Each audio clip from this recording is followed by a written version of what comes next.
sou Mônica Couto.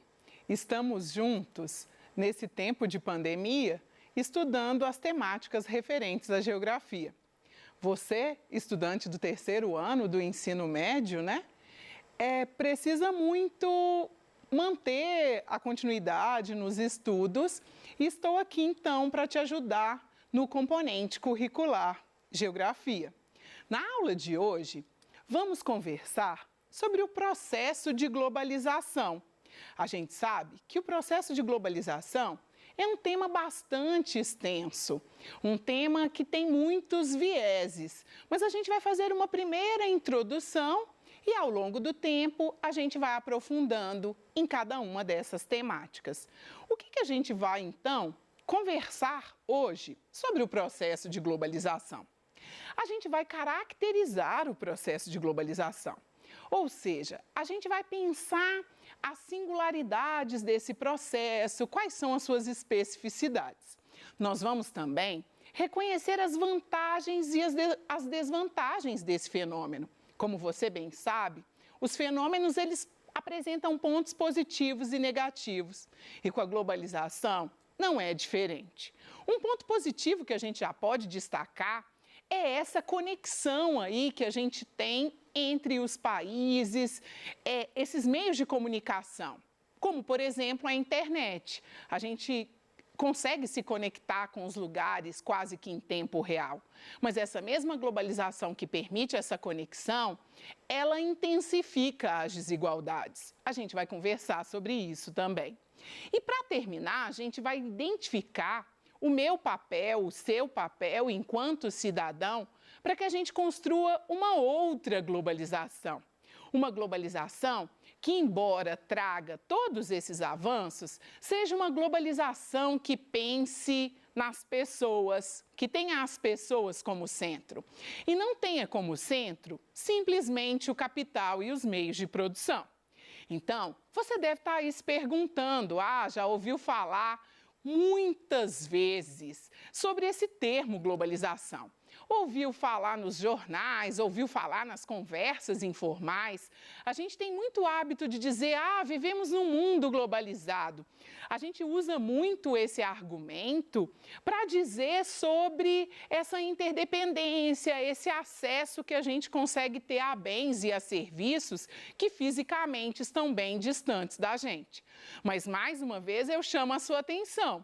Essa globalização, embora ela interfira direta ou indiretamente na vida da sociedade como um todo, das pessoas do mundo, ela não chega da mesma forma para todos. Então, a gente vai conversar um pouquinho sobre isso também. Então, vamos tentar definir o que é globalização? Antes da gente tentar definir o que é globalização, a gente vai fazer essa definição associada à origem desse processo. Se a gente pensa globalização simplesmente como a integração de culturas, a globalização ela podia remontar os primórdios da humanidade, né? A partir do momento que os seres humanos fazem movimentos migratórios, a gente poderia considerar globalização. Mas globalização é mais do que simplesmente uma interação entre sociedades. É uma interação que gera transformação espacial. Então, a gente vai dizer que, e a maioria dos estudiosos dizem, que a globalização teve início, então, com as grandes navegações. Então, é a partir do momento que as nações europeias elas se lançam ao mar e começam a buscar novos territórios e estabelecer relações com esses territórios, e elas promovem alterações, tanto nos territórios que elas descobrem, conquistam, quanto nos territórios de onde elas se originaram, é aí que a gente diz que a globalização se iniciou. E a globalização ela vai se intensificando conforme as fases do capitalismo. Então, a globalização ela vai se tornar mais evidente quando a gente tem o processo da Revolução Industrial. A Revolução Industrial, além dela trazer uma nova possibilidade aí para o uso da natureza e para as relações que a gente estabelece com o ambiente, ela busca outros territórios para não só buscar essa matéria-prima, mas também para ser mercado consumidor dessa matéria-prima. E um outro momento, que é o que a gente vivencia, que o geógrafo Milton Santos vai trazer como o ponto máximo aí do processo de globalização, que não é só bonzinho, mas também é perverso, é essa revolução técnico-científico-informacional. Ou seja, atualmente a gente tem um desenvolvimento muito grande da técnica e esse desenvolvimento da técnica ele faz com que se reduzam as distâncias. Então estamos aí no auge do que a gente chama de globalização. O conceito de globalização, ele surge com esse nome pela primeira vez em 1985, quando esse escritor Theodore Levy, ele no seu livro sobre a globalização dos mercados, ele tenta fazer uma descrição do fenômeno histórico que o mundo vivia naquele contexto, da desestabilização da URSS, da União das Repúblicas Socialistas Soviéticas. Lembrando aqui, a gente se encontrava num contexto de Guerra Fria, né? Onde o mundo era um mundo bipolar. Tínhamos duas potências econômicas disputando territórios e o mundo, né? Estados Unidos e URSS. Então, a primeira vez que o conceito surge com essa nomenclatura que a gente aplica e utiliza tanto, foi nesse contexto. E aí, o conceito de globalização, ele não para só nessa perspectiva, então, econômica, ele se amplia. Então, a globalização, ela é também cultural, ela tem a ver com os intercâmbios culturais, tecnológicos, políticos, ou seja, hoje a gente convive num mundo onde um problema ocasionado, e a gente vai conversar disso aqui nessa aula, em um outro país muito distante, em quilômetros, ele atinge muito brevemente o nosso território, de maneira direta ou de maneira indireta. A gente vai conversar sobre isso. E retomando lá a nova ordem mundial, como é que esse mundo bipolar se transforma numa nova ordem mundial? Se no contexto que a globalização surge, a gente tem a divisão do mundo entre duas potências, a concentração das forças na Guerra Fria, com o final da Guerra Fria e o enfraquecimento da União das Repúblicas Socialistas Soviéticas, a gente tem uma nova conformação. E que nova conformação é essa? A gente tem a queda do Muro de Berlim, a gente sabe que na Guerra Fria a Alemanha era o marco dessa guerra, era o território, era a nação que tinha sido dividida ao meio pelas duas potências, pelo Muro de Berlim. A gente vai ter a queda desse muro e a gente vai ter uma reorganização do espaço mundial e dos países. Aqui a gente tem a consolidação dos megablocos, os blocos econômicos que você já ouviu falar em outros anos, né, na geografia e na história. Então, a gente tem a União Europeia, a gente tem o NAFTA, a gente tem o Mercosul, a gente tem os países se organizando de uma outra forma. Estados Unidos ainda não perde o seu poder central, falaremos sobre isso, né? O aumento das diferenças entre os países. De novo, a globalização, ela acirra as desigualdades entre países desenvolvidos e países em desenvolvimento. Lembra-se que é um fenômeno que atinge direta ou indiretamente todas as nações. Acelera-se a questão da robotização, da informatização. Estamos num mundo técnico, científico e informacional. O volume de informação, as descobertas, elas favorecem essa interação. Estamos caminhando, então, para pensar a caracterização desse fenômeno da globalização. Antes disso, vamos dizer da mundialização do capitalismo, né? Globalização, muitas das vezes, é chamado de mundialização, é chamada também de... A globalização significa aldeia global, então, todos os fenômenos, todos os aspectos que se relacionam, então, a essa influência no mundo como um todo são considerados aí.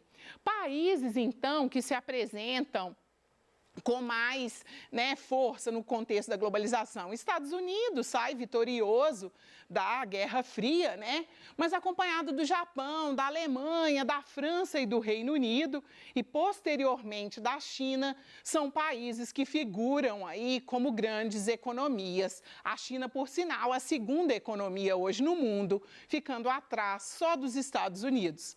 E o que acontece com essas nações? O que essas nações passam a fazer? Como é que elas se estruturam? Amplia a atuação de empresas multinacionais. Uma característica da globalização são as empresas multinacionais e transnacionais. Ou seja, eu transfiro parte da minha produção para outros países. E por que eu faço isso? Eu tenho as possibilidades técnicas, né, informacionais, mas eu tenho também os fatores que são econômicos, né? Os países em desenvolvimento, eles precisam atrair para os seus territórios empresas. Então, eles isentam impostos, eles possuem matéria-prima geralmente próximas e com abundância, eles apresentam mão de obra, então há um interesse da disseminação das multinacionais e das transnacionais. Hoje em dia, quando a gente compra um produto, às vezes a pessoa fez uma viagem aos Estados Unidos e volta muito feliz, tendo a certeza que comprou um produto norte-americano. Quando ela se atenta para a etiqueta, ela comprou no mercado norte-americano um produto que foi produzido, por exemplo, na Indonésia. Então, é só para a gente pensar o quanto a globalização e essas multinacionais, elas geram essa integração entre os países. Um outro ponto é que esses países acabam virando lideranças em blocos econômicos e ser líder de bloco econômico é para facilitar a sua relação econômica com outros países, mas também para garantir uma certa, o nacionalismo mesmo, garantir a condição de que as suas empresas não irão quebrar. Então, os blocos econômicos, eles acabam tendo duas funções principais. A de estabelecer relações com o mundo, mas também garantir o mínimo de estrutura interna dessas nações membro.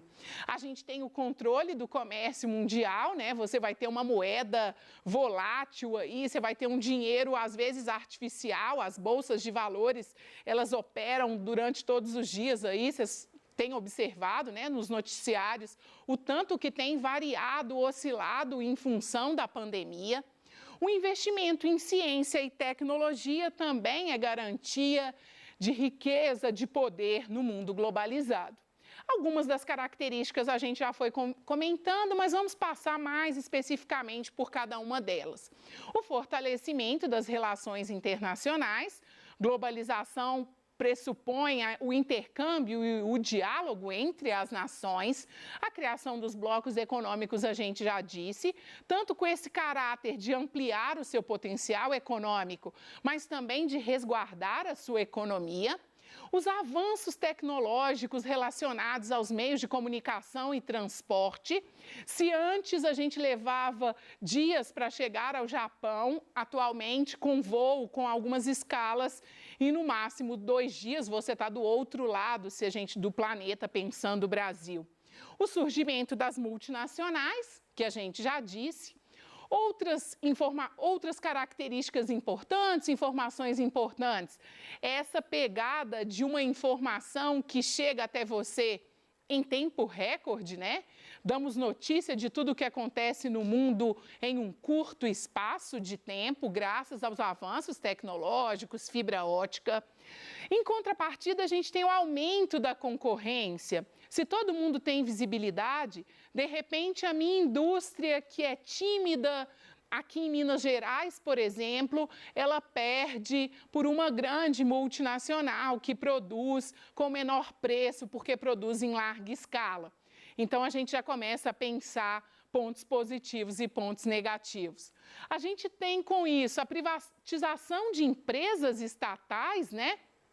Os países pressionados pelo neoliberalismo, aí, pensando a globalização e as fases do capitalismo, muitos deles são obrigados a vender as suas empresas para a iniciativa privada. Fica mais barato para o governo ceder para o privado do que dar conta disso. Isso enfraquece a questão das condições sociais daquele país, isso a gente não tem dúvida. mas é um reflexo que a gente pode considerar aí uma desvantagem do processo de globalização. O rompimento das fronteiras, né? A gente tem, então, os territórios cada vez mais fluidos, né? Ou seja, essa integração faz com que a gente receba não só tecnologia, mas a gente recebe também traços das culturas de outros países. Às vezes uma fronteira que não é tão materializada, né? Não é a conquista de novos territórios, não é a ampliação da fronteira de um país vizinho do outro, mas essa questão dessa entrada de características e hábitos de outros países. A gente tem um tempo de deslocamento reduzido, já comentamos isso, né? É comum a gente ver aquele mapa que o mundo vai virando um funil para tentar explicar o processo da globalização, dizendo, olha, o desenvolvimento técnico, científico e informacional fez com que a gente se aproximasse de outros países, não necessariamente fisicamente, mas por esses meios tecnológicos. E como a gente disse lá no início, se globalização tem vantagens, globalização tem pontos de atenção.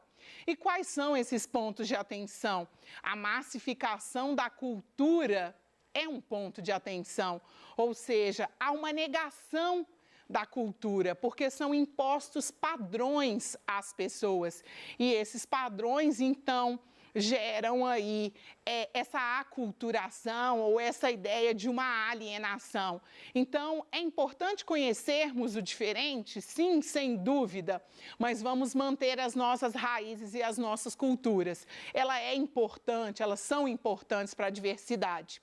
A concentração da riqueza nos países desenvolvidos, líderes desses blocos econômicos, donos dos meios de produção e da tecnologia. Só 25% do que é produzido fica, então, para essas nações em desenvolvimento. A exploração excessiva da matéria-prima. A gente vive uma sociedade de consumo que precisa explorar com grande velocidade. Então, a gente precisa pensar o que podemos fazer para reduzir esse consumo. O uso da internet como veículo de propagação, não só de boas coisas, mas de problemas ilegais, pedofilia, né, pornografia, então é um outro ponto de atenção. As fake news que têm dificultado tanto as relações entre os países e dentro de um próprio país. E aí, aqui só para representar, estamos nesse contexto, né, uma notícia, coronavírus e a globalização. Aí no próximo slide a gente tem um mapa da rota, né? Os infectologistas construíram esse mapa para a gente pensar que uma doença que surgiu na China, ela ganha o mundo com grande velocidade.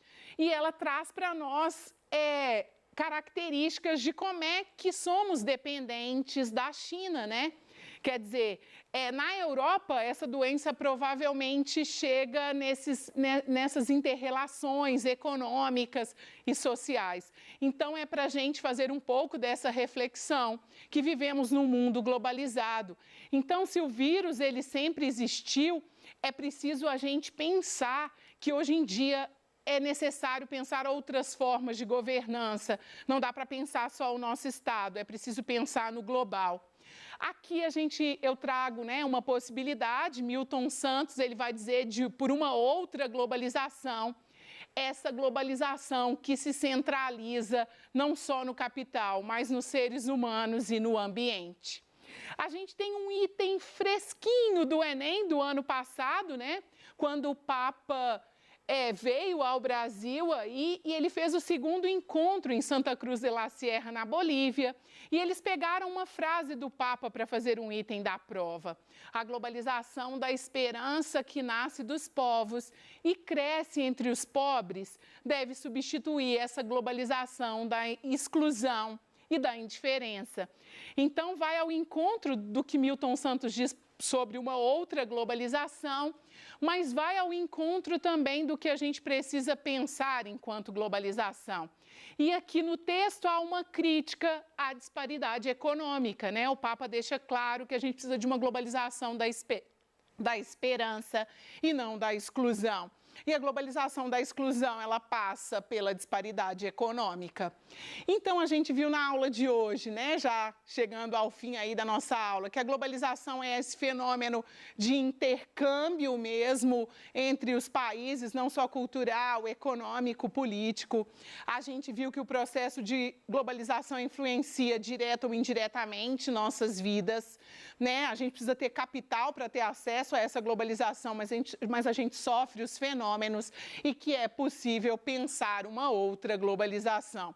Uma globalização que não centre no capital, simplesmente, mas que centre nas relações entre os seres humanos e nessa relação que esse ser humano precisa estabelecer com esse ambiente, pensando a sustentabilidade.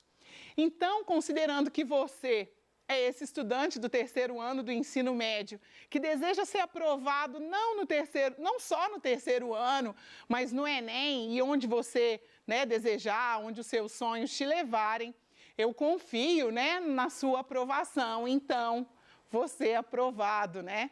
Até breve, até a nossa próxima aula, até o nosso próximo encontro.